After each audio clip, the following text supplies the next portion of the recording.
Drainville PM. Paranormal. The flying disc has been found. Mítico Chupacabras. Les enquêtes de Christian Page. Christian Page, bonjour. Salut Bernard. Est-ce que t'en manges, toi, des whippets? Non. T'es pas un whippet? Non. Alors, j'aime pas beaucoup la guimauve. Par contre, OK. je suis un fanatique du caramel. Ah, bon, alors, tu vois, mais pour ce qui est du whippet, là, juste avant de quitter avec Luc, on a eu cette idée. Et là, j'ai les auditeurs qui sont déchaînés.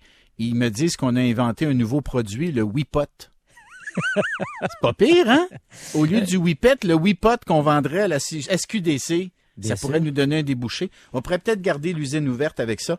Alors, mon cher Page, tu vas bien? Oui, très, très bien. Je suis toujours heureux de fermer ma semaine avec toi. Ben, moi aussi. D'abord, tu vas nous parler, il y a des nouvelles informations concernant le fameux vol de la Malaysia Airlines, cet avion qu'on n'a jamais retrouvé, le vol MH370. Oui, et c'est un rebondissement plutôt inattendu. Donc, on le rappelle, tu l'as mentionné, on le rappelle donc aux auditeurs, on est en mars 2014, le 8 mars de 2014, un appareil, un Boeing 777 des Malaysian Airlines, décolle, il fait une liaison entre Kuala Lumpur en Malaisie à destination de Pékin en Chine. Et puis 38 minutes après son décollage, il décolle peu après minuit. Et 38 minutes plus tard, le pilote dit bonne nuit Kuala Lumpur, merci, bonsoir. Et tout s'arrête. Il n'y aura pas d'autres communications. On sait que les balises d'indication de position, ce qu'on appelle les transpondeurs, vont être coupées manuellement. L'appareil, visiblement, a changé de trajectoire. Et là, selon les hypothèses admises, l'appareil aurait volé pendant plusieurs heures. On parle même de 7 heures. Il aurait changé de trajectoire, se serait retrouvé quelque part au-dessus de l'océan Indien où il serait crashé dans la mer. Et jusqu'à maintenant, toutes les tentatives pour retrouver l'appareil ont été vaines. Encore en début d'année 2018, une équipe américaine avait investi énormément d'efforts avec des bateaux en mer, des submersibles, et on n'a absolument rien retrouvé. Il faut savoir qu'au cours des années, des débris de l'appareil, identifiés clairement comme étant celles du Boeing 777, ont été retrouvés sur la côte est de l'Afrique. Et c'est l'île Maurice, hein? L'île Maurice notamment, et d'autres débris aussi rejetés sur les côtes du Mozambique, par exemple, qui ont été clairement identifiés comme étant des débris de l'appareil. Ce qui laisse donc croire que l'appareil s'est écrasé quelque part dans l'océan Indien. Et là, voilà, rebondissement tout à fait inattendu. On a, la semaine dernière, 4 pêcheurs malaisiens ont tenu une conférence de presse en banlieue de Kuala Lumpur, là où l'appareil a décollé en 2014. Et là, ils étaient entourés, bien sûr, d'avocats, de représentants de la compagnie aérienne, tout ça. Et voilà qu'ils annoncent que eux ont assisté à l'écrasement de l'appareil. Et là, leur histoire est la suivante. Dans la nuit, donc, le 8 mars 2014, ces 4 pêcheurs se trouvaient dans le détroit de Malacca. On est en mer de Sumatra. Et alors qu'ils pêchaient au milieu de la nuit, ils ont entendu un vrombissement, ils ont levé les yeux, ils ont vu l'appareil. L'un des pêcheurs raconte que l'appareil n'émettait pas vraiment de bruit de moteur. Il faisait des déplacements mystérieux là, de gauche à droite, comme il décrit, pour utiliser son expression, comme un cerf-volant en détresse. Et là, il voyait sur le côté de l'appareil une épaisse fumée blanchâtre qui s'échappait de l'appareil. Il y avait une odeur acide ou âcre dans l'air. Et là, il a vu l'appareil s'écraser en mer à quelques kilomètres de leur embarcation. Et là, ici, on est dans la nuit, dans cette nuit du 8 mars 2014. Est-ce que tu as dit qu'ils avaient vu de la fumée? Oui, ils voyaient de la fumée qui se dégageait de l'avion. Mais en pleine nuit, ça devait être la pleine lune. Ouais, quelque chose comme ça. Donc, mais tu comprendras que c'est pas la seule inconsistance dans le témoignage. Je vais y venir. Donc, ils racontent ça. Ce sont des gens d'obédience musulmane. Ils ont juré sur le Coran que ce qu'ils racontaient était la vérité. Et ils soutiennent avoir donné cette information à une organisation locale, espérant que cette information-là transite et éventuellement arrive aux autorités en place. Ah, le complot. Mais l'information ne s'est pas rendue à destination apparemment. Et curieusement, nos bonhommes, 5 ans plus tard, décident finalement de ressortir. Et pourtant, on ne peut pas dire que l'affaire du MH370 est quelque chose qui n'a pas été évoqué dans la presse. Ils ont mis du temps. Voilà, ils ont mis du temps à réagir. Et là, ils réagissent, ils racontent ça. Ils ont remis les coordonnées parce qu'ils avaient un appareil GPS.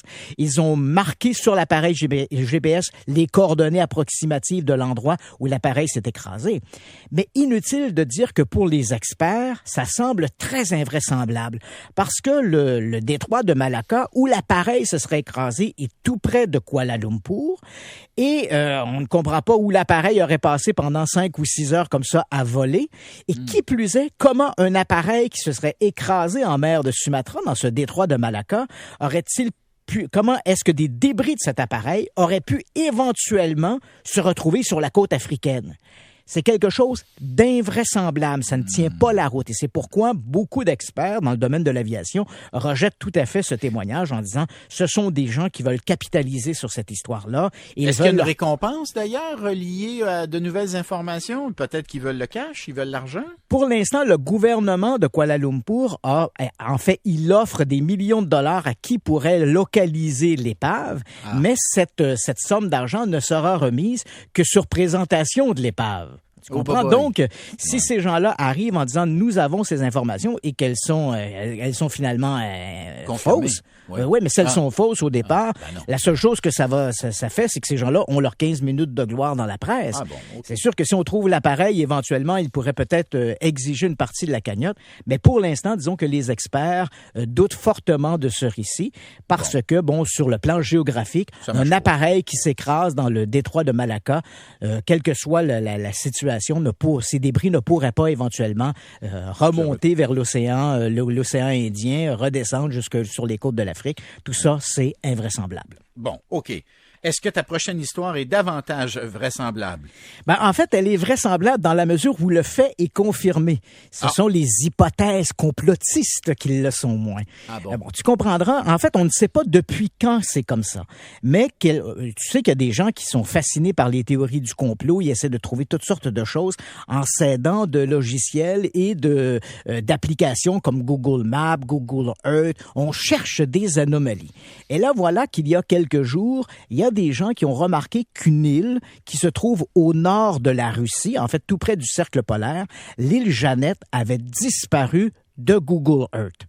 D'abord, les médias disent elle a disparu de Google Maps, ce qui n'est pas vrai. Si les gens, puis là, je ne veux pas rentrer dans le détail trop technique pour embêter les auditeurs, mais si vous utilisez, par exemple, cette application de Google Maps, les gens la connaissent bien, si vous restez en fonction carte, vous allez retrouver l'île Jeannette.